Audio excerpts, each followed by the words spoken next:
সাতক্ষীরার ৪ নম্বর আসনের এমপি সাহেবের কাহিনী। আমরা তো সাধারণত এসব বিষয় মানুষের সামনে তুলে ধরি না, রুচির একটা ব্যাপার আছে, তো এই সমস্ত বিষয় বলতেও লজ্জা লাগে। আমাদের মাননীয় স্বরাষ্ট্রমন্ত্রী মহোদয় এই চট্টগ্রামেরই সন্তান, তিনি একটা কথা বলেছিলেন, আমি তিনার কথাটা কোট করতে চাই, বলবো। তিনি বলেছিলেন ফখরুল ইসলাম ইসলাম নয়, ফখরুল ইসলাম ইসলাম নয়। বিএনপির মাননীয় মহাসচিব মহোদয়, ওনার নাম হলো ফখরুল ইসলাম সাহেব, ওনাকে মেনশন করে বলেছিলেন ফখরুল ইসলাম ইসলাম নয়। পরবর্তীতে আবার নতুন করে আবার অ্যাড করেছিলেন যে নুরুল ইসলামও ইসলাম নয়। এটা একটা ব্যক্তির নাম, ফখরুল ইসলামও ইসলাম নয়, নুরুল ইসলামও ইসলাম নয়। এইভাবে তিনি সুন্দর করে সাজিয়ে স্বরাষ্ট্রমন্ত্রী মহোদয় তিনি বলেছিলেন জামাত ইসলামীও ইসলাম নয়। এটা একটা রাজনৈতিক দল, এটা একটা কি রাজনৈতিক দল। ইসলাম ভিন্ন জিনিস, ইসলামের অন্তর্ভুক্ত আমরা সবাই।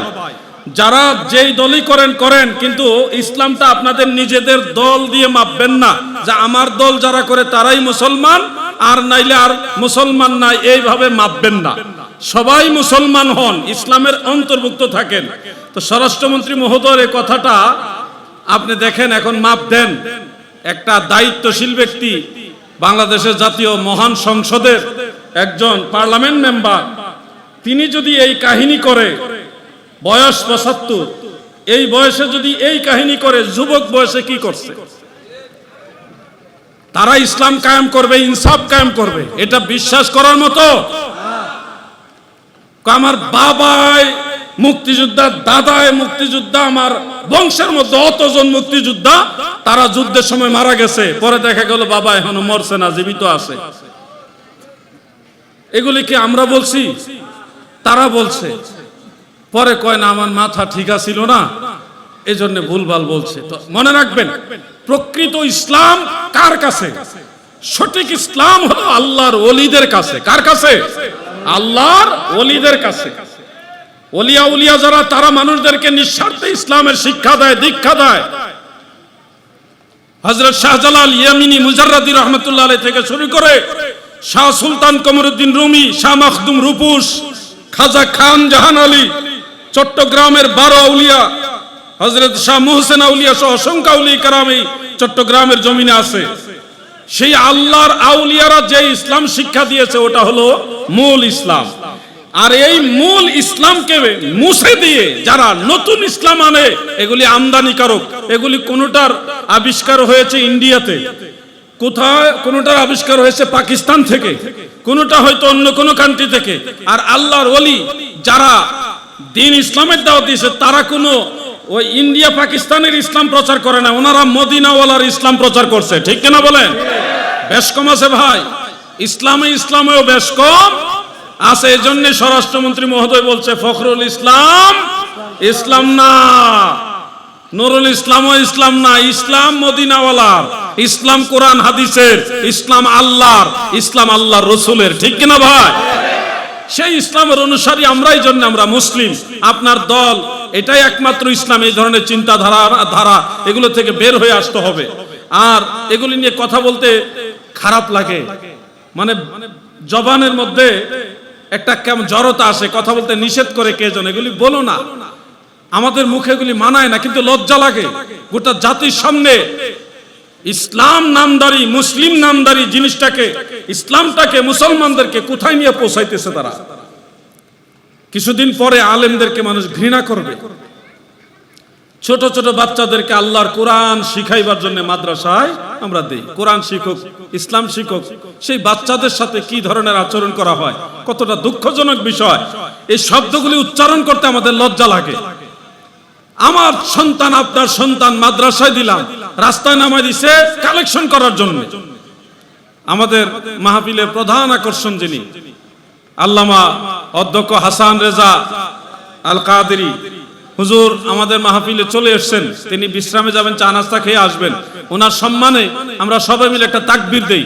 নারায়ে তাকবীর, আল্লাহু আকবার, নারায়ে রিসালাত, ইয়া রাসূলুল্লাহ, আহলে সুন্নাত ওয়াল জামাত। লক্ষ আল্লামা হাসান রেজাল কাদরি হুজুরের আগমন, শুভেচ্ছার স্বাগতম। নারায়ে তাকবীর, আল্লাহু আকবার, নারায়ে রিসালাত। ইয়া রাসূলুল্লাহ। খুশি না বেজার? ইনশাআল্লাহ হুজুর চলে আসলে আমি মাইক ছেড়ে দিব। যথাসময়ে হুজুর আসবেন, যথাসময়ে আমি মাইক ছেড়ে দিব। আমরা সুন্নি আলেমরা একে অপরকে ভালোবাসি। আমাকে মোকাররম বাড়ি সাহেব মহব্বত করে, আমিও ওনাকে মহব্বত করি। এই মঞ্চে আসার আগেও মোকাররম বাড়ি সাহেব এবং আমি দুইজনে পার্সোনাল রুমে কয়েক মিনিট কথা বললাম। আমি ওনাকে দুইটা কথা বলছি, উনি আমাকে একটা প্রশ্ন করেছে, আমি উত্তর দিয়েছি। উত্তর শোনার পরে উনি এত সুন্দর চমৎকার ভাবে একটা মন্তব্য আমাকে করেছেন, যেটা শুনে আমার কলিজাটাও ভরে গেছে। আমাদের ভিতরে হৃদ্যতা আছে, আন্তরিকতা আছে, মহব্বত আছে।